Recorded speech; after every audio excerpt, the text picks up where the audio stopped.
ನಮಸ್ಕಾರ ಸ್ನೇಹಿತರೆ, ಇವತ್ತಿನ ವಿಡಿಯೋದಲ್ಲಿ ಸಿಂಪಲಾಗಿ ಟೊಮೆಟೊ ಬಾತ್ ಯಾವ ರೀತಿ ಮಾಡೋದು ಅಂತ ತೋರಿಸ್ಕೊಡ್ತಾ ಇದ್ದೀನಿ. ಈಗ ನೋಡಿ, ಮೊದಲಿಗೆ ಒಂದು ಪಾತ್ರೆಯನ್ನು ತೊಗೊಂಡಿದ್ದೀನಿ. ನೀವು ಬೇಕು ಅಂದರೆ ಇಲ್ಲಿ ಕುಕ್ಕರಲ್ಲಿ ಸಹ ಮಾಡ್ಕೊಳ್ಬೋದು. ನಾನು ಕುಕ್ಕರಲ್ಲಿ ಮಾಡ್ಕೊತಾ ಇಲ್ಲ, ಪಾತ್ರೆಯಲ್ಲೇ ಮಾಡ್ಕೊತಾ ಇದ್ದೀನಿ. ಆ ಕಪ್ಪಲ್ಲಿ 1 ಕಪ್ ಆಗುವಷ್ಟು ಎಣ್ಣೆಯನ್ನು ಸೇರಿಸ್ತಾ ಇದ್ದೀನಿ. ಹಾಗೆಯೇ ಪಲಾವ್ ಎಲೆ ಒಂದು 2ರಿಂದ 3 ಸೇರಿಸ್ತಾ ಇದ್ದೀನಿ. ಲವಂಗದ ಎಲೆ, ಹಾಗೆಯೇ ಒಂದು ದೊಡ್ಡ ಸೈಜಲ್ಲಿರುವಂತಹ 2 ಈರುಳ್ಳಿಯನ್ನು ಕಟ್ ಮಾಡಿಕೊಂಡು ಹಾಕ್ಕೊಳ್ತಾ ಇದ್ದೀನಿ. ಹಾಗಂತ ಜಾಸ್ತಿ ಸಣ್ಣಕ್ಕೇನು ಕಟ್ ಮಾಡಿಲ್ಲ, ಜಾಸ್ತಿ ದಪ್ಪಗೇನು ಕಟ್ ಮಾಡಿಲ್ಲ, ಮೀಡಿಯಮ್ ಆಗಿ ಕಟ್ ಮಾಡಿಕೊಂಡು ಹಾಕ್ಕೊಳ್ತಾ ಇದ್ದೀನಿ. ಸ್ವಲ್ಪ ಫ್ರೈ ಮಾಡ್ಕೊಂಡಾದ್ಮೇಲೆ ಎಣ್ಣೆಯಲ್ಲಿ ಸುಮ್ಮನೆ ಹಾಗೆ ಮಿಕ್ಸ್ ಮಾಡಿಬಿಟ್ಟು ಸ್ವಲ್ಪ ಕರಿಬೇವನ್ನು ಸೇರಿಸ್ತಾ ಇದ್ದೀನಿ. ಹಾಗೆಯೇ ಸ್ವಲ್ಪ ಇದಕ್ಕೆ ಪಲಾವ್ ಸಾಮಾನನ್ನು ಸೇರಿಸ್ಕೊಳ್ಬೇಕಾಗುತ್ತೆ. ಸ್ವಲ್ಪ ಸೋಂಪು, ಒಂದು ಇಂಚಿನಷ್ಟು ಚಕ್ಕೆ, 1-2 ಲವಂಗ, ಒಂದು ಅನಾನಸ್ ಮೊಗ್ಗು, ಒಂದು ಮರಾಠಿ ಮೊಗ್ಗನ್ನು ಅಷ್ಟೇ ಸೇರಿಸ್ಕೊಳ್ತಾ ಇದ್ದೀನಿ. ಹಾಗೆ ಒಂದು 5ರಿಂದ 6 ಎಸ್ಲು ಬೆಳ್ಳುಳ್ಳಿಯನ್ನು ಚೆನ್ನಾಗಿ ಜಜ್ಜಿಬಿಟ್ಟು ಸೇರಿಸ್ಕೊಳ್ತಾ ಇದ್ದೀನಿ. ಇಷ್ಟನ್ನು ಹಾಕ್ಕೊಂಡು ಚೆನ್ನಾಗಿ ಫ್ರೈ ಮಾಡ್ಕೊಳ್ಬೇಕಾಗುತ್ತೆ. ಈರುಳ್ಳಿ ಮುಕ್ಕಾಲು ಭಾಗದಷ್ಟು ಚೆನ್ನಾಗಿ ಫ್ರೈ ಮಾಡ್ಕೊಳ್ಬೇಕು. ಫ್ರೈ ಆದಮೇಲೆ ಟೊಮೊಟೊ ಸ್ವಲ್ಪ ಜಾಸ್ತಿ ಹಾಕ್ಕೊಂಡ್ರೇ ಚೆನ್ನಾಗಿರುತ್ತೆ ಟೇಸ್ಟ್ ಅನ್ನೋದು. ನಾನು 7ರಿಂದ 8 ಟೊಮೊಟೊವನ್ನು, ಸಣ್ಣ ಸೈಜಲ್ಲಿರುವಂತಹ ಟೊಮೊಟೊವನ್ನು ಸಣ್ಣದಾಗಿ ಕಟ್ ಮಾಡಿಬಿಟ್ಟು ಸೇರಿಸ್ಕೊಳ್ತಾ ಇದ್ದೀನಿ. ಹಾಗೆಯೇ 1-2 ಚಮಚ ಆಗುವಷ್ಟು ಚಿಲ್ಲಿ ಪೌಡರನ್ನು ಸೇರಿಸ್ತಾ ಇದ್ದೀನಿ. ಹಾಗೆಯೇ 1 ಚಮಚದಷ್ಟು ಚಿಕನ್ ಮಸಾಲವನ್ನು ಸೇರಿಸ್ತಾ ಇದ್ದೀನಿ. ಹಾಗೆಯೇ ರುಚಿಗೆ ತಕ್ಕಷ್ಟು ಉಪ್ಪನ್ನು ಸೇರಿಸ್ತಾ ಇದ್ದೀನಿ. ಇಷ್ಟನ್ನು ಸೇರಿಸ್ಕೊಂಡು ನೀಟಾಗೆಲ್ಲ ಮಿಕ್ಸ್ ಮಾಡಿಕೊಂಡು ಈರುಳ್ಳಿ ಮತ್ತು ಟೊಮೊಟೊ ಎಲ್ಲ ಸಾಫ್ಟ್ ಆಗೋವರೆಗೂ ಚೆನ್ನಾಗಿ ಫ್ರೈ ಮಾಡ್ಕೊಳ್ಬೇಕಾಗುತ್ತೆ. ನಾನಿಲ್ಲಿ ಯಾವುದೇ ರೀತಿ ಮಸಾಲೆಗಳನ್ನು ಏನು ರುಬ್ಬಿಲ್ಲ, ಜಾಸ್ತಿ ಇಂಗ್ರೀಡಿಯೆಂಟ್ಸ್ ಏನು ಬಳಸಿಲ್ಲ, ಸಿಂಪಲಾಗಿ ಅಷ್ಟೇ ಮಾಡ್ತಾಯಿದ್ದೀನಿ. ಬೇಗನೂ ಮಾಡ್ಕೊಳ್ಬೋದು. ಹಾಗೆಯೇ ಅರ್ಧ ಟೀ ಚಮಚದಷ್ಟು ಅರಿಶಿಣದ ಪುಡಿಯನ್ನು ಸೇರಿಸ್ತಾ ಇದ್ದೀನಿ. ಯಾವುದೇ ರೀತಿ ನಾನಿಲ್ಲಿ ಫುಡ್ ಕಲರನ್ನು ಸೇರಿಸಿಲ್ಲ, ಯಾವುದೇ ರೀತಿ ಮಸಾಲೆಗಳನ್ನು ರುಬ್ಬಿ ಸೇರಿಸಿಲ್ಲ. ಕೇವಲ 1 ಚಮಚ ಆಗುವಷ್ಟು ಚಿಕನ್ ಮಸಾಲವನ್ನು ಅಷ್ಟೇ ಸೇರಿಸಿದ್ದೀನಿ. ಅಷ್ಟು ಫ್ರೈ ಆದಮೇಲೆ ಸ್ವಲ್ಪ ಕೊತ್ತಂಬರಿ, ಸ್ವಲ್ಪ ಪುದೀನವನ್ನು ಸೇರಿಸ್ಕೊಳ್ತಾ ಇದ್ದೀನಿ. ಸೇರಿಸ್ಕೊಂಡೆಲ್ಲ ನೀಟಾಗಿ ಮಿಕ್ಸ್ ಮಾಡ್ಕೊಳ್ಬೇಕಾಗುತ್ತೆ. ಟೊಮೊಟೊ ಎಲ್ಲ ಸಾಫ್ಟ್ ಆದಮೇಲೆ ಹಾಕ್ಕೊಳ್ಬೇಕಾಗುತ್ತೆ. ಮಿಕ್ಸ್ ಮಾಡ್ಕೊತಾ ಇರಬೇಕು, ಇಲ್ಲಾಂದರೆ ಚಿಲ್ಲಿ ಪೌಡರು ಮತ್ತು ಚಿಕನ್ ಮಸಾಲ ಹಾಕಿರೋದ್ರಿಂದ ಬೇಗ ತಳ ಅನ್ನೋದು ಅಂಟುತ್ತೆ. ಅದರಿಂದ ಮಿಕ್ಸ್ ಮಾಡಿಕೊಂಡು ಚೆನ್ನಾಗಿ ಫ್ರೈ ಮಾಡ್ಕೊಳ್ಬೇಕಾಗುತ್ತೆ. ನೋಡಿ, ಚೆನ್ನಾಗಿ ಫ್ರೈ ಆಗಿದೆ, ಸಾಫ್ಟಾಗಿ ಆಗಬೇಕು ಟೊಮೊಟೊನ. ನಾನು ಇಲ್ಲಿ ಯಾವುದೇ ರೀತಿ ಮೊಸರು ಏನು ಬಳಸಿಲ್ಲ. ನೋಡಿ, ಆ ಲೋಟದಲ್ಲಿ 3 ಲೋಟ ಆಗುವಷ್ಟು ಅಕ್ಕಿಗೆ 6 ಲೋಟ ಆಗುವಷ್ಟು ನೀರನ್ನು ಸೇರಿಸ್ಕೊಳ್ತಾ ಇದ್ದೀನಿ.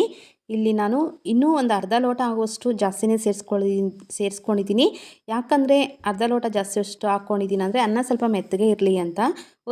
ಬೇಕಂದರೆ ಸರ್ಸಾಮಾನ್ಯವಾಗಿ ಸೇರಿಸ್ಕೊಂಡ್ರೆ ಸಾಕಾಗುತ್ತೆ. 3 ಲೋಟ ಅಕ್ಕಿಗೆ 6 ಲೋಟ ಆಗುವಷ್ಟು ನೀರನ್ನು ಸೇರಿಸ್ಕೊಂಡ್ರೆ ಸಾಕಾಗುತ್ತೆ. ನಾನು ಇಲ್ಲಿ 3 ಲೋಟ ಅಕ್ಕಿಗೆ 6 ಲೋಟ ಆಗುವಷ್ಟು ನೀರನ್ನು ಸೇರಿಸ್ಕೊಂಡು ಚೆನ್ನಾಗಿ ಕುದಿಸ್ಕೊಳ್ಬೇಕು. ಟೇಸ್ಟನ್ನು ನೋಡಿಕೊಂಡು ಉಪ್ಪು ಖಾರ ಏನಾದರೂ ಸಾಲಿಲ್ಲ ಅಂದರೆ ಸೇರಿಸ್ಕೊಳ್ಬೇಕಾಗುತ್ತೆ. ಅಕ್ಕಿ ತೊಳೆದಿರ ಹಾಕ್ಕೊಂಡ್ರೂ ಚೆನ್ನಾಗಿರುತ್ತೆ. ನಮ್ಮ ಮನೆಯಲ್ಲಿ ಮಾಡೋದ್ರಿಂದ ತೊಳೆದುಬಿಟ್ಟೇ ಸೇರಿಸ್ಕೊತಾ ಇದ್ದೀನಿ. 3 ಲೋಟ ಆಗುವಷ್ಟು ಅಕ್ಕಿಯನ್ನು ತೊಳೆದುಬಿಟ್ಟು ಸೇರಿಸ್ಕೊತಾ ಇದ್ದೀನಿ. ಬೇಗನೂ ಮಾಡ್ಕೋಬೋದು, ಸಿಂಪಲಾಗಿ ಮಾಡ್ಕೋಬೋದು. ಒಂದು ಸತಿ ಟ್ರೈ ಮಾಡಿ ನೋಡಿ. ಹಾಗೆ ನಾನು ವಿಡಿಯೋ ಇಷ್ಟ ಆದರೆ ಒಂದು ಲೈಕ್ ಮಾಡಿ. ನೋಡಿ, ಒಂದು ಸತಿ ಎಲ್ಲ ನೀಟಾಗಿ ಮಿಕ್ಸ್ ಮಾಡಿಕೊಂಡು ಚೆನ್ನಾಗಿ ಬೇಯಿಸ್ಕೊಳ್ಬೇಕಾಗುತ್ತೆ. ಇದಕ್ಕೆ ನಾನು 1 ನಿಂಬೆಹಣ್ಣಿನ ರಸವನ್ನು ಸೇರಿಸ್ತಾ ಇದ್ದೀನಿ. ನಾನು ಯಾವುದೇ ರೀತಿ ಮೊಸರನ್ನು ಏನು ಬಳಸಿಲ್ಲ. ನೀವು ಬೇಕು ಅಂದರೆ ಮೊಸರನ್ನು ಅಷ್ಟೇ ಸೇರಿಸ್ಕೊಳ್ಬೋದು. ನಾನು ಮೊಸರೇನು ಬಳಸಿಲ್ಲ. 1 ಕಾಯಿ ಆಗುವಷ್ಟು ನಿಂಬೆಹಣ್ಣಿನ ರಸವನ್ನು ಸೇರಿಸ್ಕೊಂಡು ಚೆನ್ನಾಗಿ ಅನ್ನವನ್ನು ಬೇಯಿಸ್ಕೊಳ್ಬೇಕಾಗುತ್ತೆ. ಅನ್ನ ಸ್ವಲ್ಪ ದಿಂಡಿರೋ ರೀತಿಯಾಗಿ ಬೇಯಿಸ್ಕೊಳ್ಬೇಕು. ನೋಡಿ, ಆಗಾಗ ಮಿಕ್ಸ್ ಮಾಡ್ಕೊಳ್ತಾ ಇರಬೇಕು, ಇಲ್ಲಾಂದರೆ ತಳ ಅನ್ನೋದು ಅಂಟ್ಬಿಡುತ್ತೆ. ಮುಕ್ಕಾಲು ಭಾಗದಷ್ಟಕ್ಕಿಂತ ಇನ್ನು ಸ್ವಲ್ಪ ಬೆಂದರೆ ಸಾಕಾಗುತ್ತೆ. ಜಾಸ್ತಿ ಬೇಯಿಸ್ಕೊಳ್ಳೋ ಅವಶ್ಯಕತೆ ಇರೋದಿಲ್ಲ. ಅದರಲ್ಲಿರೋ ನೀರಿನ ಅಂಶ ಎಲ್ಲ ಹಾಗೆಯೇ ಮುಚ್ಚಿಟ್ಬಿಟ್ರೆ, ಏನಾದರೂ ತೂಕ ಇಟ್ಬಿಟ್ರೆ ಹಾಗೆಯೇ ಅನ್ನ ಅನ್ನೋದು ರೆಡಿ ಆಗುತ್ತೆ. ನೋಡಿ, ಮುಕ್ಕಾಲು ಭಾಗದಷ್ಟು ಬೆಂದರೆ ಸಾಕಾಗುತ್ತೆ. ಆಗಾಗ ಮಿಕ್ಸ್ ಮಾಡ್ಕೊಳ್ತಾ ಇರಬೇಕು. ಅನ್ನವನ್ನು ಮಿಕ್ಸ್ ಮಾಡಿಕೊಂಡು ನೋಡಿ, ಬೆಂದಿದೆ. ಮುಕ್ಕಾಲು ಭಾಗದಷ್ಟು ಆ ರೀತಿಯಾಗಿ ಬೆಂದರೆ ಸಾಕಾಗುತ್ತೆ. ಒಂದು ಸ್ವಲ್ಪ ದಿಂಡಿದ್ರೆ ಸಾಕಾಗುತ್ತೆ. ಈ ಟೈಮಲ್ಲಿ ಒಂದು ಸ್ವಲ್ಪ ನೀರು ಅನ್ನೋದು ಇದೆ. ಈಗ ಈ ಟೈಮಲ್ಲಿ ನಾವು ದಮ್ ಅನ್ನೋದು ಕಟ್ಟಿದ್ರೆ ನೀಟಾಗಿ ಅನ್ನ ಎಲ್ಲ ಚೆನ್ನಾಗಿ ರೆಡಿ ಆಗುತ್ತೆ. ನೀಟಾಗೆಲ್ಲ ಒಂದು ಸತಿ ಮಿಕ್ಸ್ ಮಾಡ್ಕೊಳ್ಬೇಕಾಗುತ್ತೆ. ಮಿಕ್ಸ್ ಮಾಡಿಬಿಟ್ಟು ಇದ್ದರೆ ಬಾಳೆ ಎಲೆನೂ ಅಷ್ಟೇ ಸೇರಿಸ್ಕೊಳ್ಬೋದು. ಇಲ್ಲ ಅಂದರೆ ಸ್ಟವ್ ಸ್ವಲ್ಪ ಐ ಫ್ಲೇಮಲ್ಲಿ ಇಟ್ಬಿಟ್ಟು ಈ ರೀತಿ ಪ್ಲೇಟ್ ಒಂದನ್ನು ಮುಚ್ಚಿಬಿಟ್ಟು ಅದ್ರ ಮೇಲೆ ತೂಕ ಏನಾದರೂ ಇಟ್ಬಿಟ್ಟು ಸ್ಟವ್ ಆಫ್ ಮಾಡಿಬಿಡಬೇಕು. ಒಂದು ಸ್ವಲ್ಪ ಹೊತ್ತು ಅದು ಮುಚ್ಚುವರೆಗೂ ಹೈ ಫ್ಲೇಮಲ್ಲಿ ಇಟ್ಕೊಂಡು ಮತ್ತೆ ಸ್ಟವ್ ಆಫ್ ಮಾಡಿಬಿಟ್ಟು ಒಂದು 10 ನಿಮಿಷ ಬಿಟ್ಟರೆ ಸಾಕು, ಟೈಮ್ ಇದ್ದರೆ. ಇಲ್ಲಾಂದರೆ ಒಂದು 5 ನಿಮಿಷ ಆದರೂ ಸಾಕು. ಆದಮೇಲೆ ಪ್ಲೇಟ್ ತೆಗೆದ್ಬಿಟ್ಟು ತೋರಿಸ್ತಾ ಇದ್ದೀನಿ ನೋಡಿ, ಪಲಾವ್ ಅನ್ನೋದು ರೆಡಿ ಆಗಿದೆ. ಏನಾದರೂ ಅಂದ್ಕೊಳ್ಳಿ, ತುಂಬಾ ಚೆನ್ನಾಗಿರುತ್ತೆ, ಟೇಸ್ಟಿಯಾಗೂ ಸಹ ಇರುತ್ತೆ. ಪಲಾವ್ ಆದರೂ ಅಂದ್ಕೊಳ್ಳಿ, ಟೊಮೊಟೊ ಬಾತ್ ಆದರೂ ಅಂದ್ಕೊಳ್ಳಿ, ಸಿಂಪಲಾಗಿ ಯಾವುದೇ ಮಸಾಲೆಗಳನ್ನು ರುಬ್ಬದಿರ, ಏನೂ ಹಾಕ್ದಿರ ಹಾಗೆಯೇ ಸಿಂಪಲ್ಲಾಗಿ ಯಾವ ರೀತಿ ಮಾಡೋದು ಅಂತ ತೋರಿಸ್ಕೊಡ್ತಾ ಇದ್ದೀನಿ. ಯಾವುದೇ ಜಾಸ್ತಿ ಮಸಾಲೆ ಐಟಮನ್ನು ಅಷ್ಟೇ ಬಳಸಿಲ್ಲ.